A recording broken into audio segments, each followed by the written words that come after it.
जय सीताराम।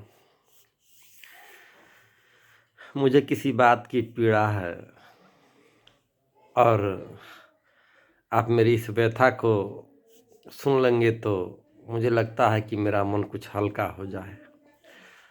आप लोग सुने होइएगा, कुछ दिन पहले बिहार के शिक्षा मंत्री नालंदा विश्वविद्यालय के बापू सभागार में उन्होंने भाषण देते हुए कह दिया कि रामचरितमानस नफरत फैलाने वाला ग्रंथ है। मैं भी इसको सुना, मुझे बेहद पीड़ा हुई। जिस बिखराव को देखकर गोस्वामी तुलसीदास जी ने दाम्पत्य सुख को लात मार दिया और ऐसा समन्वयवादी ग्रंथ, इसके पहले अद्वैतवादी और द्वैतवादी लड़ पड़ते थे आपस में, सगुण और निर्गुण वाले परस्पर विवाद कर बैठते थे, साकार और निराकार, द्वैत और अद्वैत, यहाँ तक कि भक्ति मार्गी और ज्ञान मार्गी भी आपस में उलझ पड़ते थे। ऐसा समन्वयवादी ग्रंथ जो सबको मिला के एक सूत्र में बांध के चलने वाला, और श्री चंद्रशेखर जी ने कहा कि यह तो घृणा और नफरत फैलाने वाला ग्रंथ है, जातिगत भेद को बढ़ाने वाला। एक चौपाई है जिसमें काव्यभूषुंडी जी अपनी पूर्व जन्म की कथा को सुना रहे हैं और आत्मनिवेदन प्रायश्चित के भाव से ये कहते हैं कि मैं पूर्व जन्म में किसी ब्राह्मण के यहाँ रहता था और उन्होंने पुत्रवत स्नेह देकर मुझे इस तरह से विद्या से अलंकृत कर दिया, लेकिन फिर भी मैं उस विद्या को पाकर उसका समुचित उपयोग न कर पाया।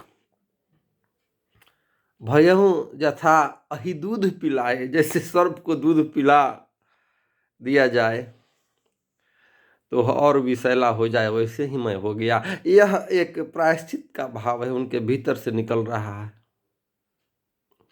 आप समुद्र जी भी आत्मनिवेदन करते हुए बोल रहे हैं कि ढोल गंवार शूद्र पशु नारी ये सब ताड़न के अधिकारी, प्रभु मेरे चलते आपको प्रतीक्षा करनी पड़ी 3 दिन, और यह प्रायश्चित का भाव है। एक बार भरत जी ने कह दिया कि मोह समान को पाप निवासु, तो क्या ऐसा है कि भरत जी पापी थे? नहीं नहीं, वे आत्मनिवेदन कर रहे हैं कि मेरे ही चलते हम ही सब अनरथ के हेतु। लंका में जब हनुमान जी गए तो उन्होंने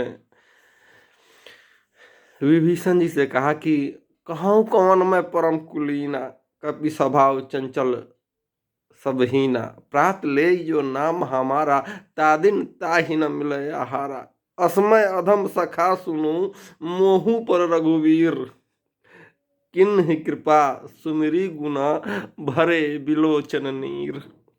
तो क्या ऐसा है कि सचमुच हनुमान जी कामी है? लेकिन वे अपनी दैन्यता को दर्शाते हुए और प्रभु की कृपालुता को देखते हुए ऐसा बोल रहे हैं कि मैं किस लायक था, असमय अधम सखा सुन, महू पर रघुवीर। क्या वे कह रहे हैं कि सुबह में मेरा नाम लेना ठीक नहीं? नहीं नहीं नहीं नहीं, हम भाव को पकड़े, किस भाव से कोई व्यक्ति क्या कह रहा है। ऊंच निवास नीच करतूती, ब्राह्मणों के बारे में भी उन्होंने जहां तहां जो है गोस्वामी तुलसीदास जी कटाक्ष कर दिए हैं। अगर जातिगत भेद उनको बढ़ाना होता तो क्या भगवान श्री राम को भेजते शबरी के यहाँ, और श्री राम ने कह दिया कि माँ 9 भक्ति में 9 भक्ति तुम में विद्यमान है, भगवान के लिए आप उस पद पे पहुंच जाएं, शिक्षा मंत्री बिहार का, उस पद पर जाने के बाद भगवान के लिए इस तरह से कोई बयान न दें जिससे और सामाजिक बिखराव हो और हिंदुत्व में कमजोरी आए। कितना गरिमामयी पद आपको परमात्मा ने प्रदान किया। कम से कम कहने के लिए बहुत सारी बातें होंगी आपके पास, उसी को कहते हैं।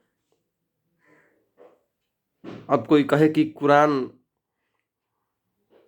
नफरत फैलाने वाली पुस्तक है, या बाइबिल, या गुरु ग्रंथ, नहीं नहीं नहीं नहीं, ऐसा करके इस देश की समरसता को आप लोग चौपट न करें, कमजोर न करें। मैं आपसे करबद्ध प्रार्थना करता हूं कि आप पटल पर आकर और इस बात के लिए आप जो है क्षमा मांगे, ताकि लगे कि आपसे जो है भूल चूक से गलती हो गई है। यह नफरत फैलाने वाली पुस्तक नहीं है। आप सांगो पांग इसको पढ़िएगा तो देखिएगा कि अब तुलसीदास जी कह रहे हैं कि सिया राम मैं सब जग जानी, करहूँ प्रणाम जोरी जुग पानी। सबको मैं सीताराम के सदृश मानकर, तो क्या सब में अछूत नहीं आते हैं? इतना समादर केवट का किए क्या, केवट सुवर्ण था। वाल्मीकि जी भी तो अवर्ण ही थे, जिन्होंने श्री राम को परमात्मा घोषित कर दिया। तो ये ये सब तुच्छ बातें हैं। उच्च निवास नीच करतूती, उच्च निवास मिल जाए किसी को और और ओछी बातें, घटिया बातें कोई करे, तो मन में यह भाव आता है कि पता नहीं कैसे यह आदमी उस ऊंचाई पे पहुंच गया है, कैसी भगवान की इस पे कृपा है। भगवान को भी आप प्रायश्चित में न डालें कि कैसे मैं इस कुपात्र को वहां तक पहुंचा दिया। मैं सबसे यही कहूंगा कि आप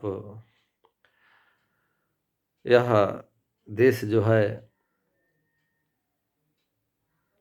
प्रेम और साहचर्य का देश है, इसमें कुछ वैसी बातें न बोलें जो और कटुता और कलेश का कारण बन जाए। इसी निवेदन और आग्रह के साथ मैं अपनी वाणी को विराम देता हूँ। जय सिया राम।